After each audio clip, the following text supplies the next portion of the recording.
ओम शांति। 12 मई 2025 के ईश्वरीय महावाक्य। पहले सुनते हैं मुरली के मुख्य पॉइंट्स। बाबा ने कहा, अभी तुम फिर से देवता बनते हो, अपना राज्य ले रहे हो, तो वह नशा रहना चाहिए। जिन्हें नशा चढ़ा हुआ होगा उन्हें किसी का कल्याण करने के सिवाय दूसरी कोई बात करना भी अच्छा नहीं लगेगा। वह फूल बनाने की सर्विस में लगे रहेंगे।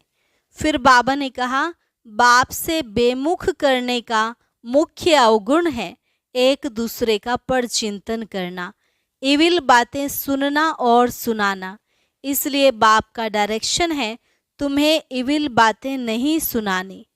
सिवाय राम के दूसरी कोई बात सुनना उसको धूतीपना कहेंगे। तुम हो मैसेंजर, सबको मैसेज दो कि बाप ने कहा है मुझे याद करो, बस। लास्ट में बाबा ने कहा, सभी सीताओं का योग एक राम से जुड़वाओ, यही तुम्हारा धंधा है। सारा दिन याद में रहने की मेहनत करनी है। जितना हो सके विचार सागर मंथन करते रहो तो तुमको बहुत मजा आएगा। बाप ने उल्हना देते हुए कहा, तुम मुझ बाप को कहाँ तक भूलते रहेंगे? भूलने वाले थोड़े ही गोल्डन एज में जाएंगे। और अब सुनते हैं महावाक्यों को विस्तार से। मुरली का सार। मीठे बच्चे, धंधादी करते भी सदा अपनी गॉडली स्टूडेंट लाइफ और स्टडी याद रखो। स्वयं भगवान हमको पढ़ाते हैं, इस नशे में रहो। प्रश्न, जिन बच्चों को ज्ञान अमृत हजम करना आता है उनकी निशानी क्या होगी? उत्तर, उन्हें सदा रूहानी नशा चढ़ा रहेगा और उस नशे के आधार पर सबका कल्याण करते रहेंगे। कल्याण करने के सिवाय दूसरी कोई बात करना भी उन्हें अच्छा नहीं लगेगा। कांटों को फूल बनाने की ही सेवा में बिजी रहेंगे। ओम शांति। अब तुम बच्चे यहाँ बैठे हो और यह भी जानते हो कि अभी हम पार्टधारी हैं, 84 जन्मों का चक्र पूरा किया है। यह तुम बच्चों की स्मृति में आना चाहिए। जानते हो कि बाबा आया हुआ है हमको फिर से राज्य प्राप्त कराने व तमो प्रधान से सतो प्रधान बनाने। यह बातें सिवाय बाप के और कोई नहीं समझाएंगे। तुम जब यहाँ बैठते हो तो तुम जैसे स्कूल में बैठे हो, बाहर हो तो स्कूल में नहीं हो। जानते हो यह ऊंचते ऊंच रूहानी स्कूल है। रूहानी बाप बैठ पढ़ाते हैं। पढ़ाई तो बच्चों को याद आनी चाहिए ना। यह भी बच्चा ठहरा। इनको अथवा सभी को सिखलाने वाला वह बाप है। सब मनुष्य मात्र की आत्माओं का बाप वह है। वह आकर शरीर का लोन लेकर तुमको समझा रहे हैं, रोज समझाते हैं। यहाँ जब बैठते हो तो बुद्धि में स्मृति रहनी चाहिए कि हमने 84 जन्म लिए। हम विश्व के मालिक थे, देवी देवता थे, फिर पुनर्जन्म लेते लेते आकर पट पड़े हैं। भारत कितना सॉल्वेंट था, सारी स्मृति आई है। भारत की ही कहानी है, साथ साथ अपनी भी। अपने को फिर भूल न जाओ। हम स्वर्ग में राज्य करते थे, फिर हमको 84 जन्म लेने पड़े। यह सारा दिन स्मृति में लाना पड़े। धंधादी करते स्टडी तो याद आनी चाहिए ना। कैसे हम विश्व के मालिक थे, फिर हम नीचे उतरते आए। बहुत सहज है, परंतु यह याद भी कोई को रहती नहीं है। आत्मा पवित्र ना होने के कारण याद खिसक जाती है।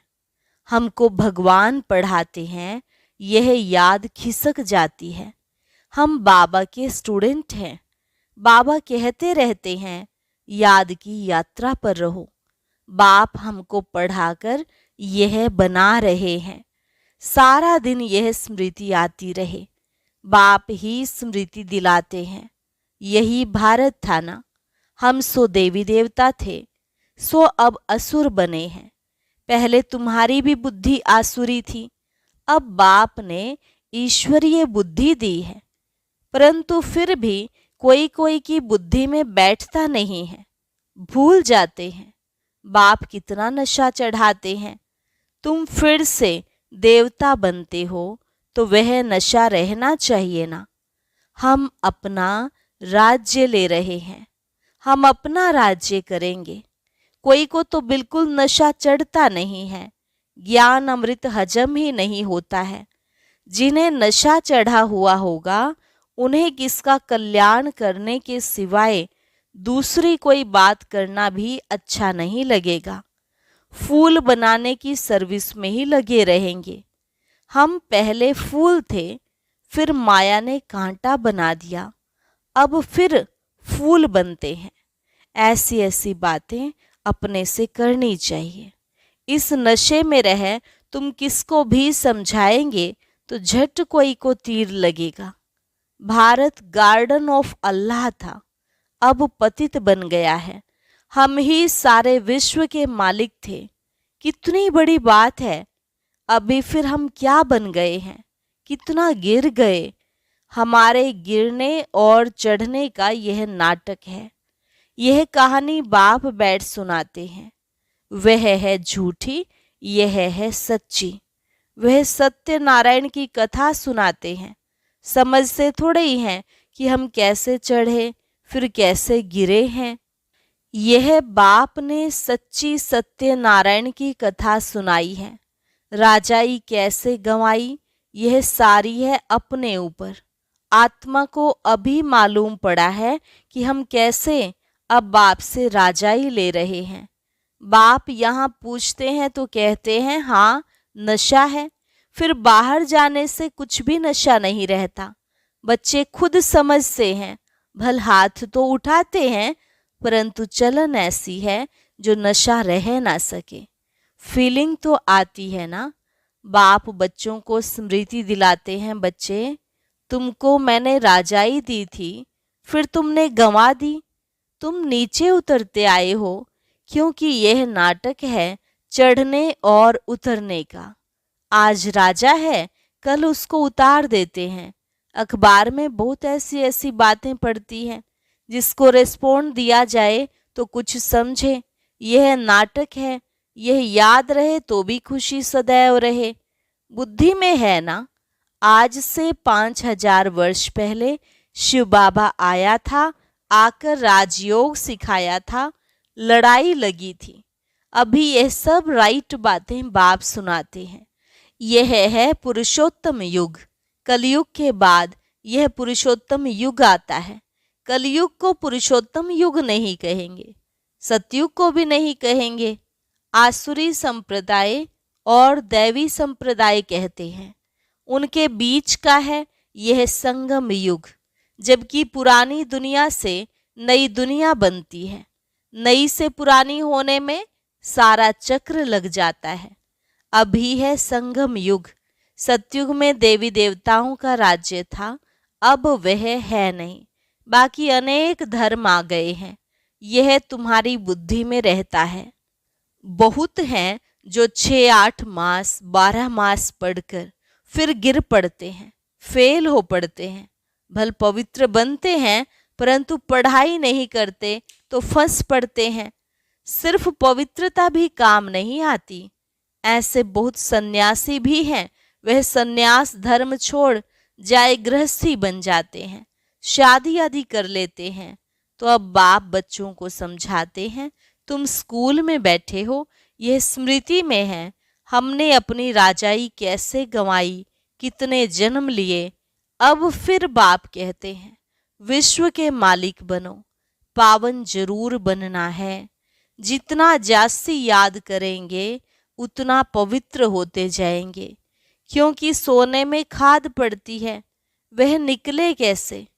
तुम बच्चों की बुद्धि में है हम आत्मा सतो प्रधान थी, 24 कैरेट थी, फिर गिरते गिरते ऐसी हालत हो गई है। हम क्या बन गए। बाप तो ऐसे नहीं कहते कि हम क्या थे, तुम मनुष्य ही कहते हो। हम देवता थे। भारत की महिमा तो है ना। भारत में कौन आते हैं, क्या ज्ञान देते हैं, यह कोई नहीं जानते। यह तो पता होना चाहिए ना कि लिबरेटर कब आते हैं। भारत प्राचीन गाया जाता है तो जरूर भारत में ही रीइंकार्नेशन होता होगा, अथवा जयंती भी भारत में ही मनाते हैं। जरूर फादर यहाँ आता है। कहते भी हैं भागीरथ, तो मनुष्य शरीर में आया होगा ना। फिर घोड़े गाड़ी भी दिखाई है, कितना फर्क है। श्री कृष्ण और रथ दिखाया है, मेरा किसको पता नहीं है। अभी तुम समझते हो, बाबा इस रथ पर आते हैं। इनको ही भाग्यशाली रथ कहा जाता है। ब्रह्मा सो विष्णु चित्र में कितना क्लियर है। त्रिमूर्ति के ऊपर शिव। यह शिव का परिचय किसने दिया? बाबा ने ही बनवाया ना। अभी तुम समझते हो, बाबा इस ब्रह्मा रथ में आए हैं। ब्रह्मा सो विष्णु, विष्णु सो ब्रह्मा। यह भी बच्चों को समझाया है। कहाँ 84 जन्म के बाद विष्णु सो ब्रह्मा बनते, कहाँ ब्रह्मा सो विष्णु एक सेकंड में। वंडरफुल बातें हैं ना बुद्धि में धारण करने की। पहले पहले समझाना होता है बाप का परिचय। भारत स्वर्ग था जरूर। हेवनली गॉड फादर ने स्वर्ग बनाया होगा। यह चित्र तो बड़ा फर्स्ट क्लास है। समझाने का शौक रहता है ना। बाप को भी शौक है। तुम सेंटर्स पर भी ऐसे समझाते रहते हो। यहाँ तो डायरेक्ट बाप है। बाप आत्माओं को बैठ समझाते हैं। आत्माओं के समझाने और बाप के समझाने में फर्क तो जरूर रहता है। इसलिए यहाँ सम्मुख आते हैं सुनने लिए। बाप ही घड़ी घड़ी बच्चे बच्चे कहते हैं। भाई भाई का इतना असर नहीं रहता जितना बाप का रहता है। यहाँ तुम बाप के सम्मुख बैठे हो। आत्माएं और परमात्मा मिलते हैं तो इसको मेला कहा जाता है। बाप सम्मुख बैठ समझाते हैं तो बहुत नशा चढ़ता है। समझते हैं बेहद का बाप कहते हैं हम उनका नहीं मानेंगे। बाप कहते हैं हमने तुमको स्वर्ग में भेजा था, फिर तुम 84 जन्म लेते लेते पतित बने हो, फिर तुम पावन नहीं बनेंगे। आत्माओं को कहते हैं। कोई समझते हैं बाबा सच कहते हैं, कोई तो झट कहते बाबा हम पवित्र क्यों नहीं बनेंगे। बाप कहते हैं मुझे याद करो तो तुम्हारे पाप कट जाएंगे, तुम सच्चा सोना बन जाएंगे। मैं सभी का पतित पावन बाप हूँ। तो बाप की समझाने और आत्माओं की बच्ची की समझाने में कितना फर्क है। समझो कोई नए आ जाते हैं, उनमें भी जो यहाँ का फूल होगा तो उनको टच होगा। यह कहते ठीक है, जो यहाँ का नहीं होगा तो समझेगा नहीं। तो तुम भी समझाओ। हम आत्माओं को बाप कहते हैं तुम पावन बनो।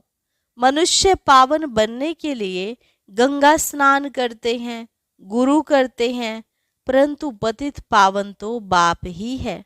बाप आत्माओं को कहते हैं कि तुम कितने पतित बन गए हो। इसलिए आत्मा याद करती है कि आकर पावन बनाओ। बाप कहते हैं मैं कल्प कल्प आता हूँ। तुम बच्चों को कहता हूँ यह अंतिम जन्म पवित्र बनो। यह रावण राज्य खत्म होना है। मुख्य बात है ही पावन बनने की। स्वर्ग में विष होता नहीं। जब कोई आते हैं तो उनको यह समझाओ कि बाप कहते हैं अपने को आत्मा समझ, मुझ बाप को याद करो तो पावन बन जाएंगे। खाद निकल जाएगी। मन मना भव अक्षर याद है ना। बाप निराकार है, हम आत्मा भी निराकार हैं। जैसे हम शरीर द्वारा सुनते हैं, बाप भी शरीर में आकर समझाते हैं। नहीं तो कैसे कहें कि मामेकम याद करो, देह के सभी संबंध छोड़ो। जरूर यहाँ आते हैं, ब्रह्मा में प्रवेश करते हैं। प्रजापिता अब प्रैक्टिकल में है। इन द्वारा हमको बाप ऐसे कहते हैं। हम बेहद के बाप को ही मानते हैं। वह कहते पावन बनो, पतितपना छोड़ो, पुरानी देह के अभिमान को छोड़ो, मुझे याद करो तो अंतमति सुगति हो जाएगी, तुम लक्ष्मी नारायण बन जाएंगे। बाप से बेमुख करने वाला मुख्य अवगुण है एक दूसरे का पर चिंतन करना, इविल बातें सुनना और सुनाना। बाप का डायरेक्शन है तुम्हें इविल बातें सुननी नहीं है, इनकी बात उनको, उनकी बात इनको सुनाना, यह धूतीपना तुम बच्चों में नहीं होना चाहिए। इस समय दुनिया में सभी विपरीत बुद्धि है ना, सिवाय राम के दूसरी कोई बात सुनाना उसको धूतीपना कहा जाता है। अब बाप कहते हैं यह धूतीपना छोड़ो, तुम सभी आत्माओं को बताओ कि हे सीताएं, तुम एक राम से योग लगाओ, तुम हो मैसेंजर। यह मैसेज दो कि बाप ने कहा है मुझे याद करो, बस। इस बात के सिवाय बाकी सब है धूतीपना। बाप सब बच्चों को कहते हैं धूतीपना छोड़ दो, सभी सीताओं का एक राम से योग जुड़वाओ, तुम्हारा धंधा ही यह है, बस यह पैगाम देते रहो। बाप आया हुआ है, कहते हैं तुमको गोल्डन एज में जाना है, अब इस आयरन एज को छोड़ना है। तुमको वनवास मिला हुआ है, जंगल में बैठे हो ना, वन जंगल को कहा जाता है। कन्या की जब शादी होती है तो वन में बैठती है, फिर महल में जाती है। तुम भी जंगल में बैठे हो, अब ससुर घर जाना है, इस पुरानी देह को छोड़ना है, एक बाप को याद करना है। जिनकी विनाश काले प्रीत बुद्धि है वह तो महल में जाएंगे, बाकी विपरीत बुद्धि का है वनवास, जंगल में वास है। बाप तुम बच्चों को भिन्न भिन्न रीति से समझाते हैं। जिस बाप से इतनी बेहद की बादशाही ली है उनको भूल गए हो तो वनवास में चले गए हो। वनवास और गार्डनवास, बाप का नाम ही है बागवान। परंतु जब कोई की बुद्धि में आए भारत में ही हमारा राज्य था, अभी नहीं है, अभी तो वनवास है, फिर गार्डन में चलते हैं। तुम यहाँ बैठे हो तो भी बुद्धि में है हम बेहद के बाप से अपना राज्य ले रहे हैं। बाप कहते हैं मेरे साथ प्रीत रखो, फिर भी भूल जाते हैं। बाप उल्हना देते हैं, तुम मुझ बाप को कहाँ तक भूलते रहेंगे, फिर गोल्डन एज में कैसे जाएंगे।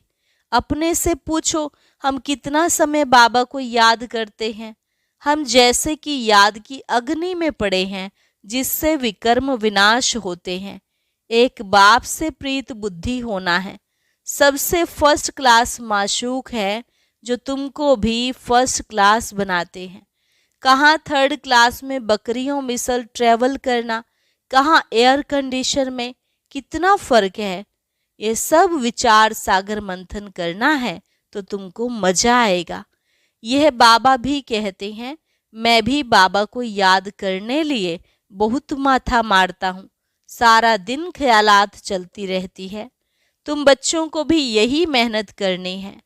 अच्छा, मीठे मीठे सिकिलधे बच्चों प्रति मात पिता बाप दादा का याद प्यार और गुड मॉर्निंग। रूहानी बाप की रूहानी बच्चों को नमस्ते। रूहानी बच्चों की रूहानी बाप दादा को नमस्ते नमस्ते, गुड मॉर्निंग। शुक्रिया बाबा, शुक्रिया। धारणा के लिए मुख्य सार, किसी को भी एक राम बाप की बातों के सिवाय दूसरी कोई भी बातें नहीं सुनानी है। एक की बात दूसरे को सुनाना, पर चिंतन करना, यह धूतीपना है, इसे छोड़ देना है। एक बाप के साथ प्रीत रखनी है। पुरानी देह का अभिमान छोड़ एक बाप की याद से स्वयं को पावन बनाना है। वरदान, समाने की शक्ति द्वारा रॉन्ग को भी राइट बनाने वाले विश्व परिवर्तक भव। समाने की शक्ति द्वारा रॉन्ग को भी राइट बनाने वाले विश्व परिवर्तक भव। दूसरे की गलती को देखकर स्वयं गलती नहीं करो। अगर कोई गलती करता है तो हम राइट में रहें, उसके संग के प्रभाव में ना आए। जो प्रभाव में आ जाते हैं वह अलबेले हो जाते हैं। हर एक सिर्फ यह जिम्मेवारी उठा लो कि मैं राइट के मार्ग पर ही रहूंगा। अगर दूसरा रोंग करता है तो उस समय समाने की शक्ति यूज करो। किसी की गलती को नोट करने के बजाय उसको सहयोग का नोट दो, अर्थात सहयोग से भरपूर कर दो, तो विश्व परिवर्तन का कार्य सहज ही हो जाएगा।